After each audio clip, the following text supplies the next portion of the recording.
Happy Friday, everybody, and welcome to your March 3rd edition of the Real Estate Rewind. We've got a big treat for you at the end of this little segment right here. We're going to go over to do an interview with David Knox. David is one of the premier, most respected real estate minds and real estate trainers from across the country. And we talk about pricing, we talk about prospecting, we talk about what our focus should be on this market. So hang on, and I'll send you to David. The first thing I want to do before we get to David is I want to tell you thank you for being at the awards event, and thank you for being all in and creating the excitement that morning had. You know, there's something called the success effect, and it can be seen, during the Tour de France. The winner of the previous day actually wears a yellow jersey for the next day at the Tour de France, and success or statistics have shown that they actually perform better when they are wearing that yellow jersey. Those riders have also said that they even feel better because they're wearing that yellow jersey. And of course, the reason is that we know is that they are success breeds success, energy breeds energy, and we want to take that momentum and that excitement and all those goals that were achieved, and we celebrate the awards event, and we want to carry it on into the selling season this year. And I encourage all of you to recommit to really doing those things every single day that create atomic habits.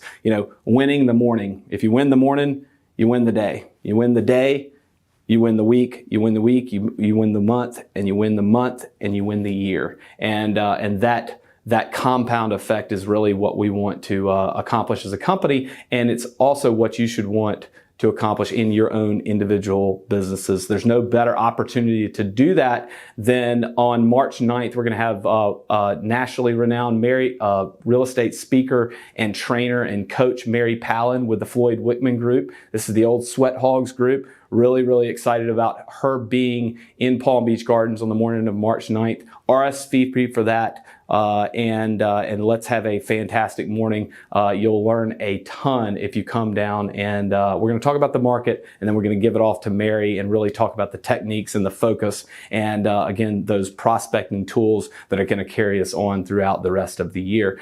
At the awards event, I also talked about a vision for Illustrated. We're a 48-year-old company, but we're always continuing every day, and it will always be like this. We're continuing to grow. We're continuing to stretch ourselves. We're pleased about where we are, but we're not satisfied just yet. And I really talked about what it meant to have an infinite mindset, to have a people first default, to have and provide Ritz-Carlton service from the company side, but also from our associates to our customers. And then I also talked about what it meant, and this is really the most important, everybody being all in so we can achieve our goals, and we can all work together. And so we're going to have what we call a charrette, which is going to be a brainstorming idea share. What I laid out was really not my vision. What I laid out was what I've seen and what I've heard since I've been here over the last year, I should say. And we're going to refine it. And so the opportunity to be a part of that and influence those core values that are going to carry us forward as a company is really, really an exciting thing. And I encourage you to sign up for one of the 3 sessions. We're going to have the 3 sessions, but we're also going to have more than that after the 3. But I encourage you to sign up and let your voice be heard about Illustrated's core values. So with that, we've got a fantastic interview with David Knox, and we'll have a fantastic, beautiful post Honda Classic weekend here, and we will see you soon. Thank you. Well, good morning and happy Friday, David. Well, it's a pleasure to join you, Daniel. Thank you so much. Thanks for being members of our online training. You and I go back a long way. We go back a long way. We've done a lot of fun things. We've never done this before, and of course, I'm talking to you in your Minneapolis studio, which I've been to before, and we've had a great time up there. But it's that background, seeing David Knox in our industry, it's a famous background because we've all seen it for so many years, and it's really exciting to do this today. Well, it's a pleasure. I hope we can help all your members and your agents deal with this challenging market.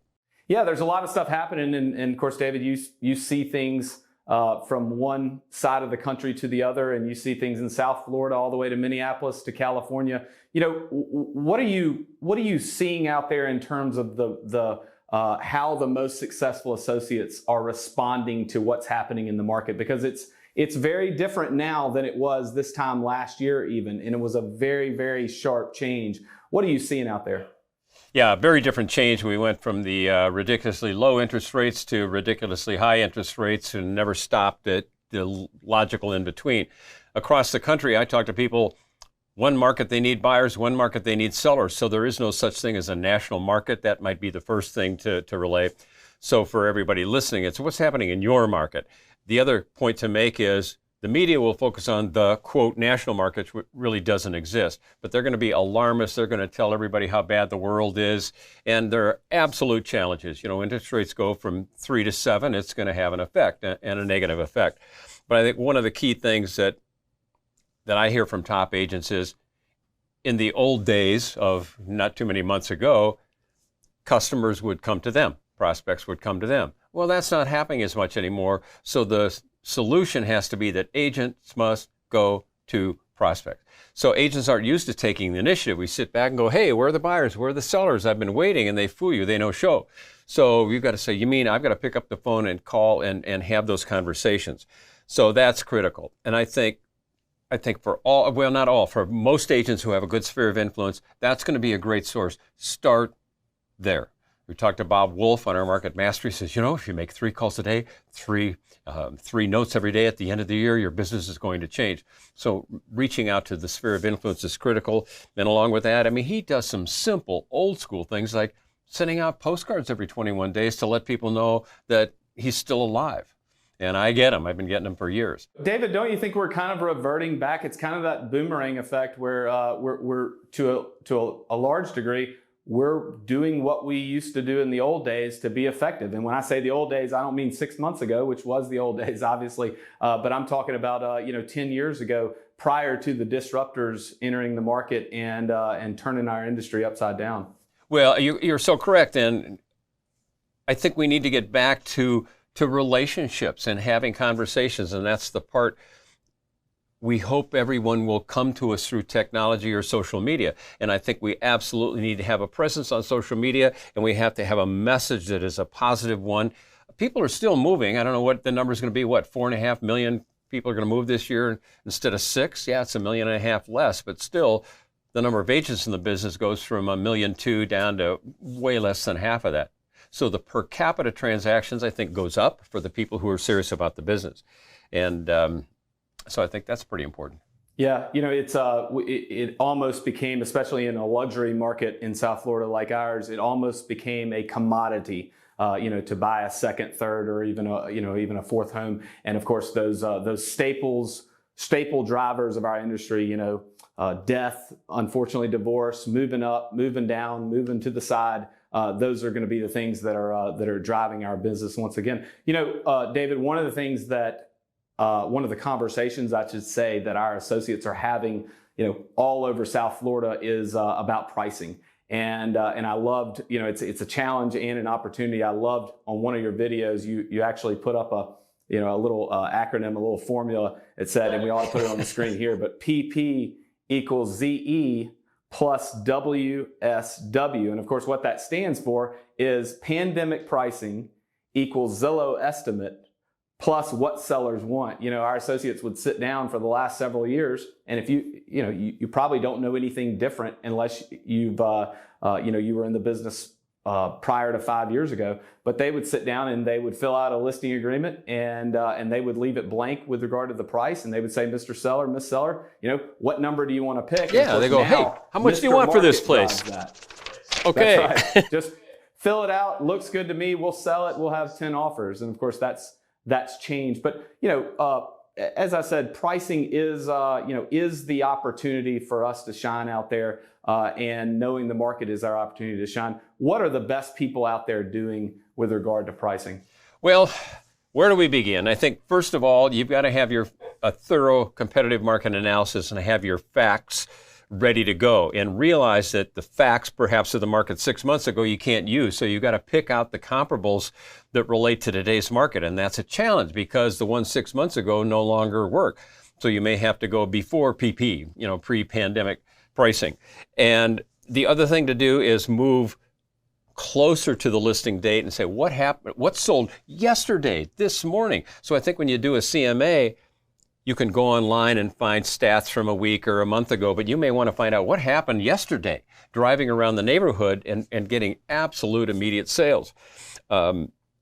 One of the best ways, this is my all-time favorite pricing technique that I will ever teach or know or anyone will ever do. It takes a little bit more time for an agent to do it, but it's absolutely powerful.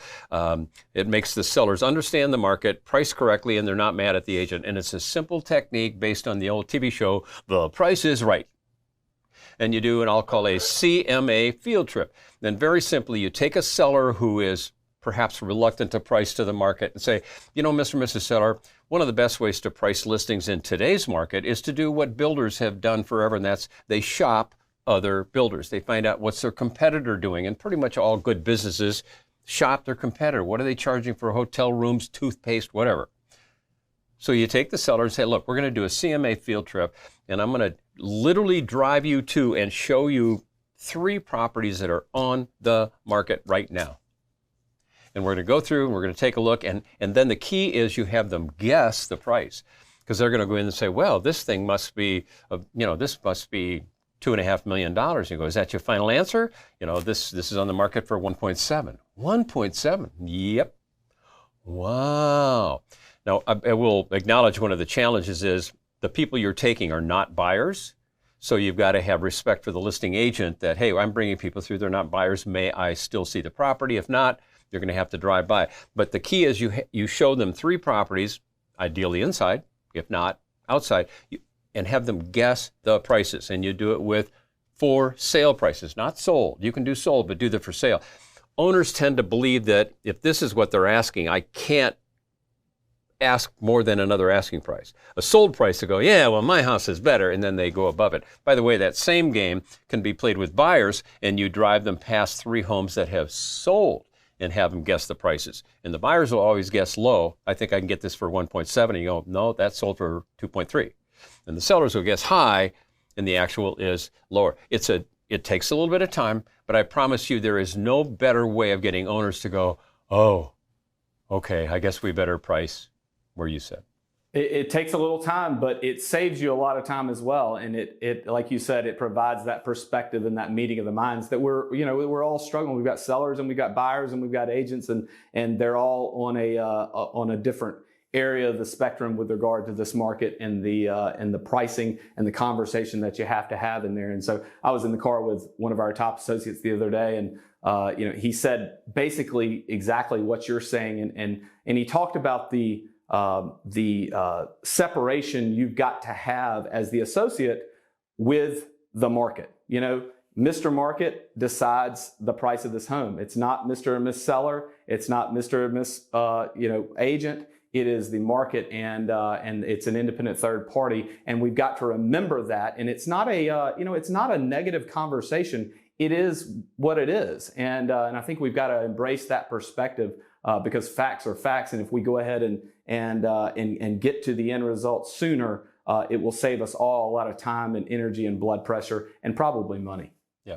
Well, and that goes to the other key part of this. Two key points I want to make, and that is you've got to get to the heart of the matter, the emotion. Do you want to sell? Do you want to buy? Do you want to sell? Do you want to stay? I have a video in the training called, I think it's KFT 13, Sell or Stay. Do you want to sell? Do you want to stay? Because if you want to stay, then, hey, stay. You got a lovely home in South Florida. Great. Have at it. Enjoy your life. But then they say, well, we really want to sell. Okay, well, then it's going to be, 1.5 million. Well, we want 2.3. Then you're going to stay. Yeah, but we don't like it here. We have to move there. Then you're going to sell. You kind of go back and forth, not quite as flippantly, but if your car broke down, what would you do? Would you walk? No, you'd get another car. And I think people have to get in touch with the feelings, the motivations of the owners. We have a whole series of new videos we did on, I think it's Live Seminar 01 or 2 on pricing. There's 10 chapters in it.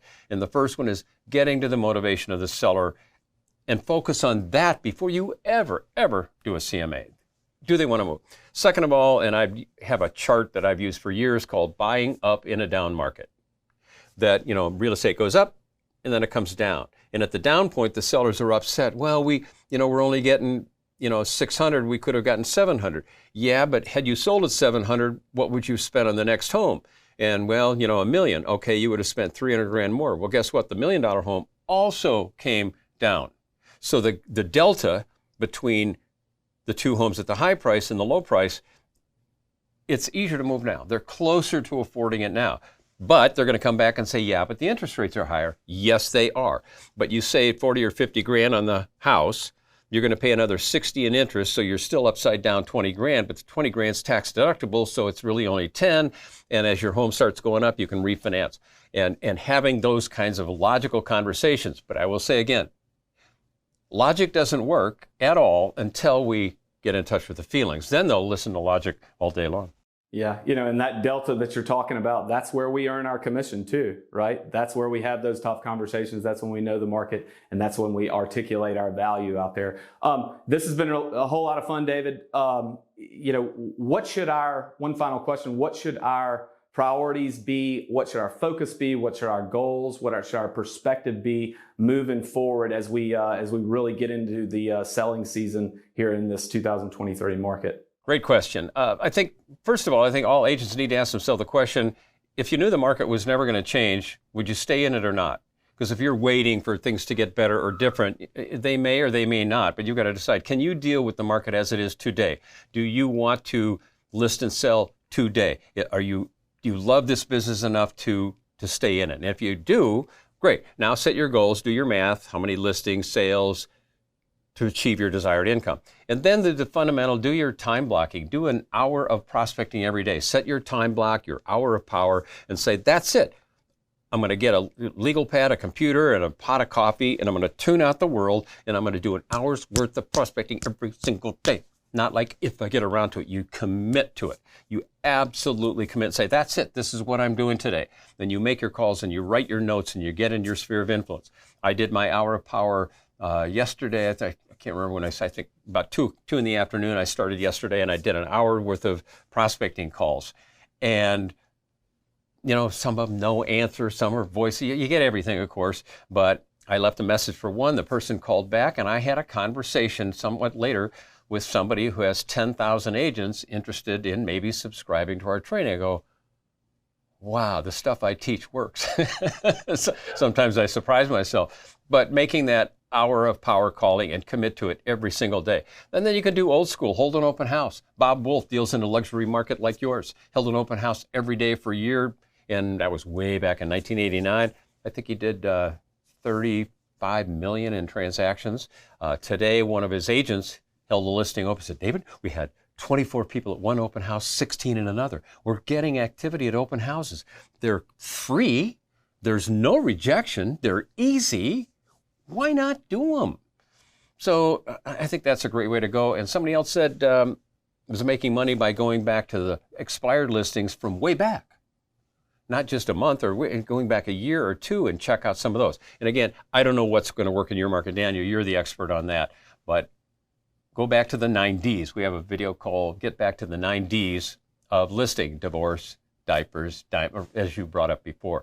People still move. Figure out why and have a conversation. Maybe that would be my final word, and that is all transactions are preceded with a two-way conversation.